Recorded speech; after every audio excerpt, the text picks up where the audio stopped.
Hi Pisces, this is Pisces Hub. Welcome to my channel. So for today's video, alamin natin kung ano yung mensahe or gabay ng tarot cards for Pisces for money reading. Okay? Reminder lang po na ito ay general reading. So pwede pong mag-resonate Pisces, pwede pong hindi. And this is a timeless reading. So pag nakita mo ito kahit anong araw, buwan o taon, as long as mag-resonate sa sitwasyon niyo po, take nyo lang.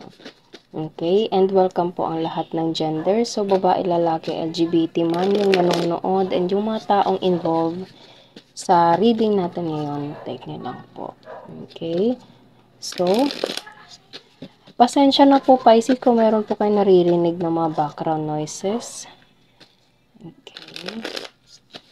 So, ano po yung mensahe, gabay ng tarot cards for money reading? Oh, so, may unang dalawang cards ay okay.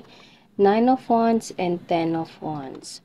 Okay. Pwede you're dealing with the fire sign, Pisces, Aries, Leo, Sagittarius. So, this is a money career reading. So, nakikita nyo, meron tayo ditong 10 of Wands and 9 of Wands. Medyo mabigat. Pwede marami kang pinansyal, marami kang responsibilidad na kailangan mong tugunan, Pisces. Nakikita nyo, nahihirapan siya. And itong mga wands, itong mga kahoy na to is, ito yung mga responsibilities, mga kailangan, yung mga hahabulin ng mga pinansyal, bayarin, okay? Ganito yung nararamdaman mo. And pwedeng ikaw yung nag-iisang sumalo, ikaw yung kumbaga parang, ikaw yung padre di pamilya, pwede din, na medyo nakikita niyo nahihirapan siya, nabibigatan siya, okay? And marami kang iniisip, Pisces, especially ito.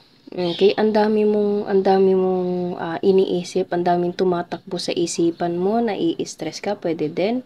Okay, nag-overthink ka ano ka na, paano to, ano yung gagawin ko, yung parang ganun.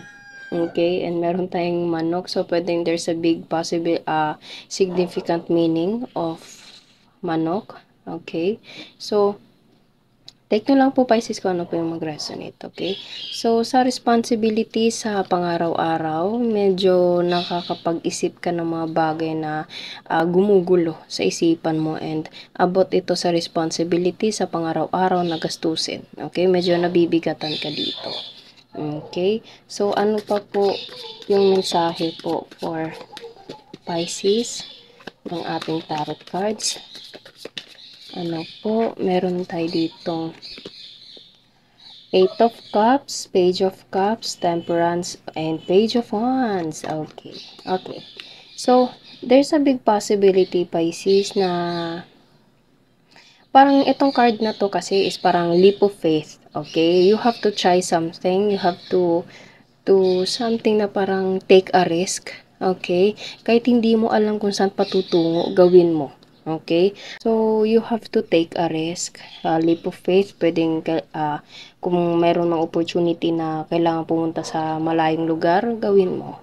Okay? Pero of course, it depends on your situation, Pisces. Kailangan mo pa rin i-balance. Kailangan mo pa rin pag-iisipan na mabuti for your financial needs and your family's financial needs, of course. Okay, so it depends sa sitwasyon niyo po. Pero itong card na to is 8 of Cups represents as leap of faith. Okay, opportunity na kailangan ng big step. Okay, Page of Wands. There's a younger energy, Pisces, or pwedeng ikaw na merong ibibigay sa'yo, okay? Nakikita niyo merong siyang cups na hawak dito, and yung cup niya is merong fish, okay? So, it's a big opportunity for you to receive, for you to accept this offer coming from this person na medyo matagal-tagal, okay? Kumbaga, maraming taon mo siyang makakapag-advantage ka sa opportunity na to, okay? It's a big opportunity for you to receive, okay? And pwede meron itong, as I said kanina, leap of faith na kailangan gawin, okay? It's a big step for you to do for this opportunity. And everything happens for a reason. Trust the process. Itong temperance na to is all about patience. Okay?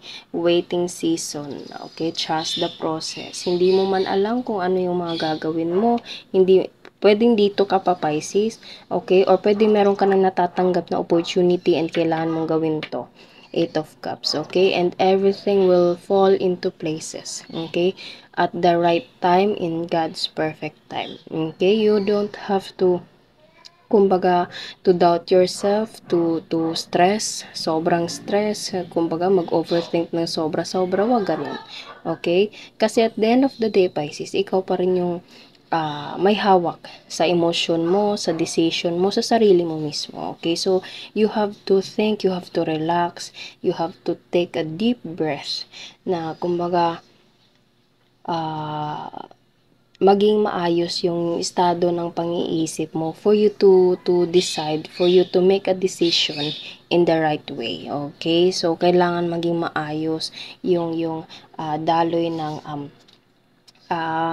sarili sa isipan para matanggap mo itong matagal mo nang hinihintay. Okay? Para hindi ka makapag-decide ng kumbaga impulsive, okay? Parang decision lang, gawin lang, go lang, hindi ganun, okay? Kailangan mong pag-isipan, kailangan mong gawin lahat, pag-isipan ng mabuti, planuhin, okay? And then, at the end of the day, kailangan mong i-trust yung sitwasyon sa ating Panginoon, okay?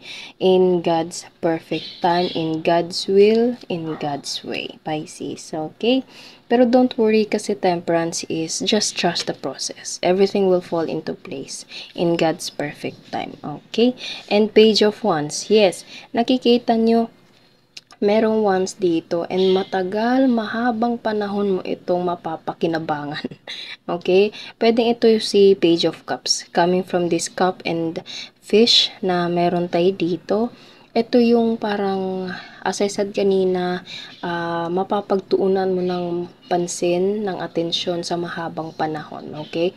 Pwedeng itong money, career, opportunity na darating sa iyo is mahabang panahon. Yung kumbaga, contractual, okay, trabaho nito, years maybe, pwede din na mahabang panahon mo itong pagtatabahuan, and malaki yung tulong nito, especially financial, Pisces. Okay, so you have to take care of this, you have to, kailangan mong pag-igihan, maging maayos sa trabaho para tumagal siya and magamit mo siya sa mahabang panahon. Okay? Para makatulong ka sa pamilya mo, sa sarili mo mismo, and hindi ka na mamumblema gaya ng 9 of Wands and 10 of Wands na nandito, Pisces. Okay? So, ang bottom of the reading is to trust the process, trust God. Okay? Everything will fall into place, everything will be okay. Okay? And kung meron ka mga opportunities na darating, you have to think, you have to plan, and at the same time you have to to take care of yourself and to do a decision in the right way, in a better way, Pisces. Okay? So, yun lang po ang ating reading sa araw na ito. Naway nagustuhan niyo po. Huwag niyo po sanang kalimutan na mag-like at mag-subscribe po sa ating channel. And click the bell button para ma-notify po kayo sa next videos natin. Okay? Thank you, Pisces, and God bless.